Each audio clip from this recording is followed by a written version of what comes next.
come 2025 and the market will be a different beast altogether.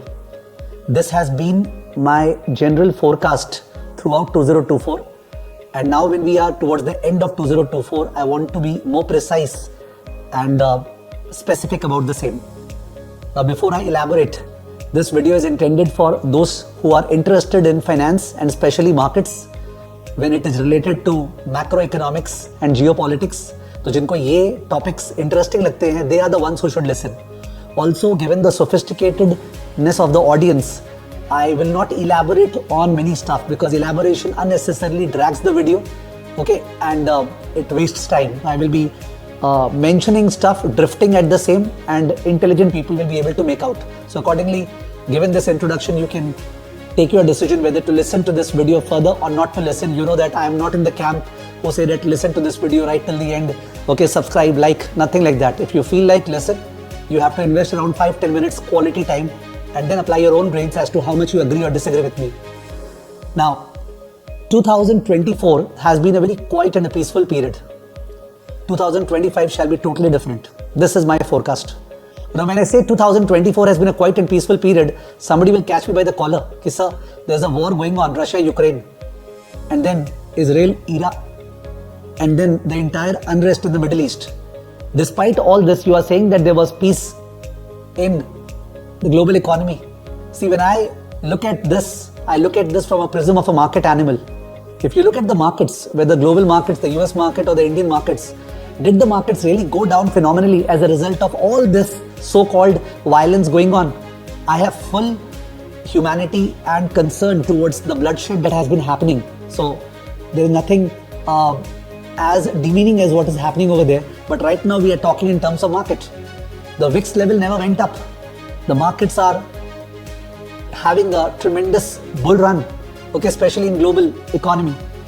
And also in India, of course, in India entered into a phase of consolidation, which is healthy. But the fact remains that nothing untoward has happened in the market. And that was the entire premise that 2024, when elections are going to take place, nothing significant is going to happen, which will really hamper the markets.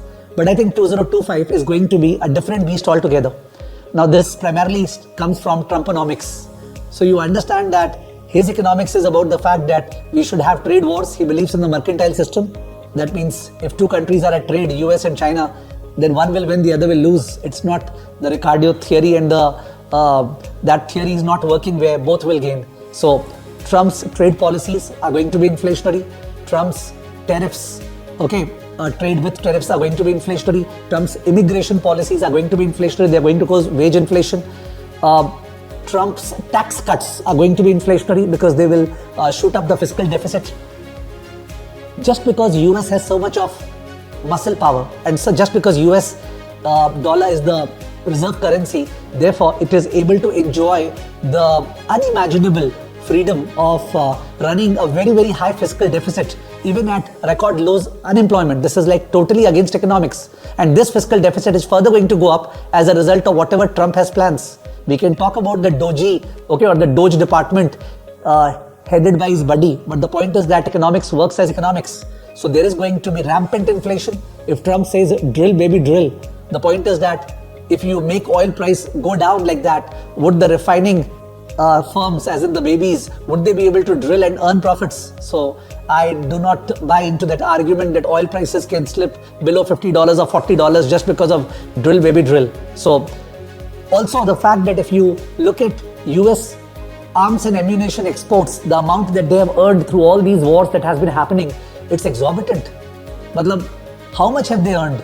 And do you think Trump, being a businessman, is going to live up to those talks about the fact that Russia-Ukraine war को रुकवा देगा, okay, Middle East को एकदम शांति कर देगा? अगर वो कर भी देगा तो कहीं और अशांति चालू होगी because US wants to earn through more and more arms and ammunition exports. This is a very, very dreadful era that's about to come, is what I believe.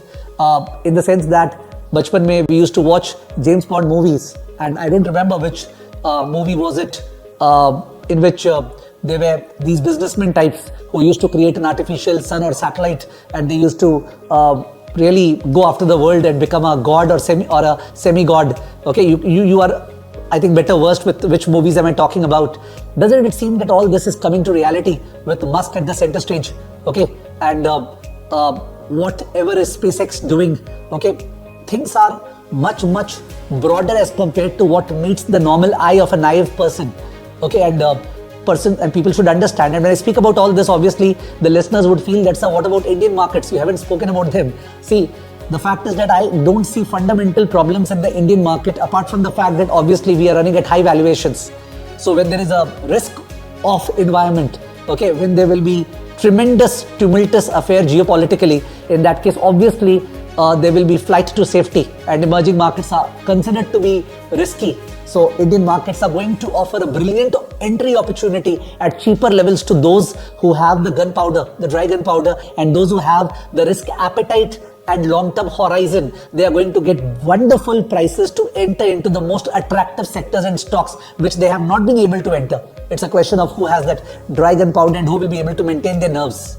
I think that when January and February beginning comes to the fray, the third quarter GDP numbers of India would be fantastic. The earnings that companies will report for the third quarters will be fantastic. Against the backdrop of the second quarter, this would be a positive surprise, and therefore the markets will really shoot up. By that time, January 20th, Trump would have come into office. The initial days are all going to be beautiful and wonderful, and therefore everything will be going nice. The markets will be at record highs somewhere towards the end of Jan and Feb, and then everything will unfold, okay, the devastation. So I think that particular period where January end is what I believe, where you find that the markets are really gung-ho about everything. That's the period where you need to shift your allocations. Can you shift your allocations to long-term fixed income? No, not at all, because I'm talking about inflation, and inflation fueled by high fiscal deficit. So therefore, long-term bond yields will rise and long-term bond prices will fall. So the only safety would be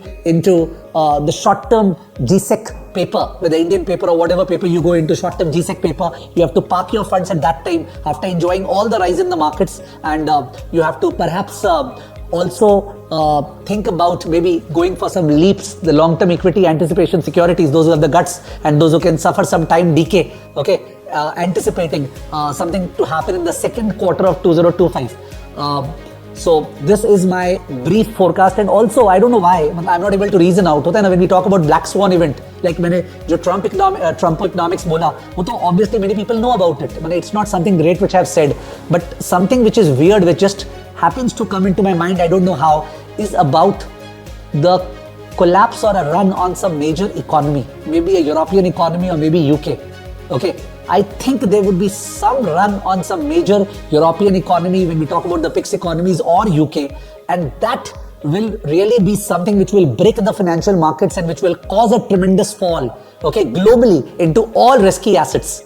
And that's the opportunity where Indian markets will fall for no fault of theirs. Okay, because I'm not saying anything negative about Indian fundamentals at all. We know we have structural issues, and we have been trying to deal with those structural issues, bring about reforms at the pace which a democracy like India can provide. And I think there will be a brilliant opportunity to enter into Indian equity markets, take positions into stocks which you have been waiting. Okay, but you have to really manage your liquidity and your investment horizon well. Okay, because everything cannot happen the way which I am saying, like Jan, Feb markets will be high, then they will go down. We don't know exact timings. The wait may be much longer. And it would be nice to see what happens to the digital gold as in Bitcoin at that time. The way in which Bitcoin has been performing, okay, crossing $1 lakh. I never imagined 6 months or 8 months earlier I had come out with a video about Bitcoin going to $1 lakh, but I never imagined it will happen so soon. And now people are talking about Bitcoin going to $5 lakh. But we have always seen that when the market has faced a crisis situation and equity markets have come down, Bitcoin has really come down phenomenally. And I don't know how much you are keeping track of the world events. There is this company MSFT, okay, MicroStrategy company, and this company which was into business intelligence solution has started getting into finance and crypto by way of issuing convertible debt, zero coupon convertible debt, and using the funds to buy Bitcoin. And they're having one of the strongest growing balance sheet in the world. And people are like, hedge funds are after the convertible debt because of convertible arbitrage, and retail people are like mad after Bitcoin because of the way in which Bitcoin is going up. Whether Bitcoin will live up to the expectations, I really doubt. Okay, when that crisis occurs, I think the pure gold that we have, it is the one savior that is going to work very well in that crisis situation in 2025. Of course, all these are mere forecasts, and I'm doing this because I feel like this is the way it will unfold, and I am going to position my portfolio accordingly. And I thought just to share with my students, because they always keep on saying that sir 2025 के बारे में जो आप बोल रहे थे थोड़ा precisely अपना opinion बताइए ना. I kept it short because वो 40 minutes, 1 hour, 2 hours का video very very difficult to watch. You can listen to me again and you can have a different opinion. There is no issue whatsoever. Thank you. Happy investment and trading.